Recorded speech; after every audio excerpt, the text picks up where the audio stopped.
जाती है आजकल की अधिकतर माँ बाप। ऐसा नहीं होना चाहिए। रसोई जो बनाते हैं समझिए अन्न भी ब्रह्म ही है। जिस अन्न को हम ग्रहण करेंगे वो भोजन कितना पवित्र होना चाहिए। रसोई में जाने से पहले स्नान हो करके स्नान पूजा करके पवित्र हो जाना चाहिए, तब रसोई में जाना चाहिए। इतना फुर्ती से अगर सवेरे सब कुछ कर लेते हैं तो दोपहर में फुर्सत ही फुर्सत हो जाता है। जो लेट से उठते हैं लगेगा दिन भर बहुत कार्य, समय पर कोई कार्य नहीं हो पाएगा। उसके घर में जो है मतलब उसका घर अस्त व्यस्त रहता है, सब बीमार पड़ा रहता है, कोई कार्य सुचारू ढंग से नहीं चलता है, ठीक से कोई भी व्यवस्था उसके घर में नहीं हो पाता। इसीलिए अगर संसार में परमात्मा कृपा करके मानव शरीर दे करके भेजे हैं उसका लाभ सवेरे स्नान, ऋषि स्नान। क्या नारी में ऋषि नहीं हो सकती है? नारी हो या पुरुष, सवेरे ब्रह्म मुहूर्त में ध्यान स्नान करके ध्यान कर लेंगे तो ऋषि स्नान। फिर 6 बजे के बाद जो है देव स्नान, फिर बाद में मानव का स्नान, फिर 8 बजे के बाद जो है पशु स्नान। पशु स्नान इसीलिए ऋषि स्नान। रात्रि में बहुत जगह मैं जाती हूँ देहात सबके क्षेत्र में, सुनिए बातचीत नहीं कीजिए, देहात सब में कभी कभी जाती हूँ, भोजन बना रही है, साधारण भोजन है, लगता है पता नहीं चूल्हा पर चढ़ा के लटकी हुई रहती है, कब होगा।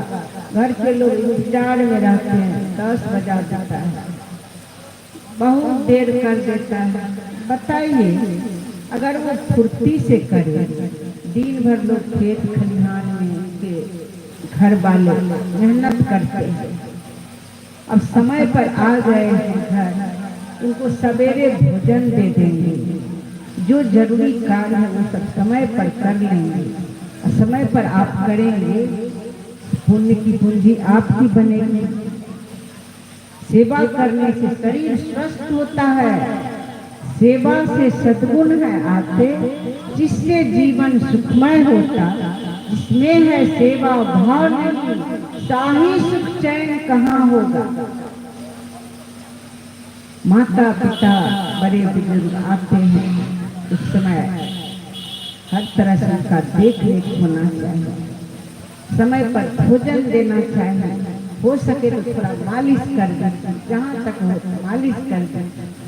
आप अगर प्रेम से उनकी सेवा करेंगे, उनकी देख रेख करेंगे, कई गुना सेवा करने वाले आपके लिए भी तैयार हो जाए, कई गुना आपको उसका सुंदर फल मिलेगा। आप ही विचार कीजिए,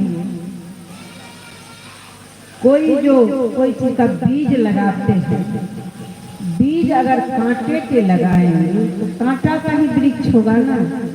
तो कर्म किए हैं जीवन भर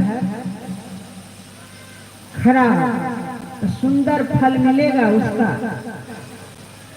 सुंदर फल नहीं मिलेगा। इसलिए सुंदर सुंदर कर्म, सुंदर सुंदर कर्म बहुत लाभ। तो यहाँ पर आप लोग छठ करने के लिए आए, और ये भी चेतनमयी छठ, वो भी छठ है, ये चेतनमयी छठ है। जब माता पिता घर के लोग प्रसन्न होते हैं तो समझिए परमात्मा प्रसन्न होते हैं। और जो भी कामना करके छठ करते हैं तो वो बिना बोले सब कुछ भगवान पूरा कर देते हैं, वहां पर सब कुछ पूरा करते हैं, कोई कमी नहीं रहता है। जो जीवन काल में माता पिता को रुलाते हैं, उनको कष्ट देते हैं, याद रखेंगे